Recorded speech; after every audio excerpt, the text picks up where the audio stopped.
السلام علیکم ناظرین، قرآن پاک میں ایسی عورتوں کا ذکر آیا جنہوں نے ایمان، حیا اور صبر سے تاریخ بدل دی۔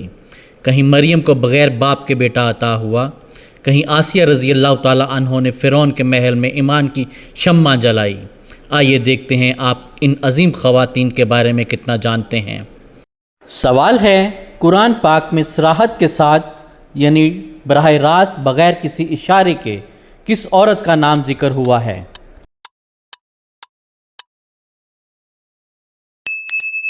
درست جواب ہے آپشن بی، حضرت مریم۔ حضرت مریم علیہ السلام واحد عورت ہیں جن کا نام براہ راست بغیر کسی اشارے کے قرآن پاک میں آیا ہے۔ سوال ہے، حضرت مریم کا ذکر قرآن پاک میں کتنی بار آیا ہے؟ درست جواب ہے آپشن بی، 34 بار۔ اللہ تعالیٰ نے حضرت مریم کے ایمان، عفت اور معجزے کو قرآن پاک میں 34 مرتبہ مختلف صورتوں میں بیان فرمایا ہے۔ کیا آپ جانتے ہیں حضرت مریم علیہ السلام کے والد کا نام کیا تھا؟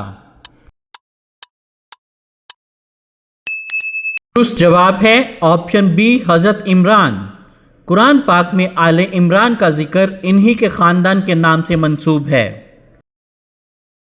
کیا آپ جانتے ہیں حضرت مریم کے بیٹے حضرت عیسیٰ کی ولادت کس معجزے کے ذریعے ہوئی؟ درست جواب ہے آپشن سی، بغیر باپ کے۔ سوال ہے، حضرت مریم کے ہاں حضرت عیسیٰ کی پیدائش کے وقت کون سا فرشتہ آیا؟ درست جواب ہے آپشن اے، جبرائیل علیہ السلام۔ حضرت جبرائیل نے اللہ کے حکم سے ان کے دامن میں روح پھونکی اور حضرت عیسیٰ پیدا ہوئے۔ سوال ہے، حضرت مریم نے ولادت کے بعد کس درخت کے نیچے پناہ لی؟ درست جواب ہے آپشن بی، کھجور۔ اللہ تعالیٰ نے حکم دیا، کھجور کے تنے کو ہلاؤ، تمہیں رزق عطا ہوگا۔ سوال ہے، حضرت مریم کو قرآن پاک میں کس صفت سے یاد کیا گیا ہے؟ درست جواب ہے آپشن اے، صدیقہ۔ سورۃ المائدہ میں حضرت مریم کو صدیقہ کہا گیا ہے۔ سوال ہے، حضرت مریم کو کن عورتوں پر فضیلت دی گئی ہے؟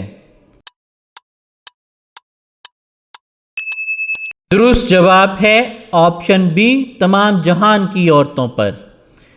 سورۃ آل عمران آیت 42 کے مطابق، بے شک اللہ نے تمہیں تمام جہان کی عورتوں پر چن لیا ہے۔ ناظرین، کیا آپ جانتے ہیں فرعون کی بیوی حضرت آسیہ کس نبی پر ایمان لائی تھیں؟ درست جواب ہے آپشن بی، حضرت موسیٰ علیہ السلام۔ فرعون کی بیوی حضرت آسیہ حضرت موسیٰ پر ایمان لائیں اور فرعون کے ظلم کے باوجود ایمان پر ثابت قدمی دکھائی۔ ناظرین، سوال ہے، قرآن پاک میں حضرت آسیہ کی دعا کس صورت میں آئی ہے؟ درست جواب ہے آپشن بی، سورۃ التحریم۔ آیت نمبر 11 میں وہ دعا آئی ہے جس میں حضرت آسیہ رضی اللہ تعالی عنہ کہتی ہیں، اے میرے رب، میرے لیے اپنے پاس جنت میں ایک گھر بنا دے۔ اللہ تعالیٰ نے حضرت مریم اور حضرت آسیہ کو ایمان، صبر اور حیا کی علامت بنا دیا۔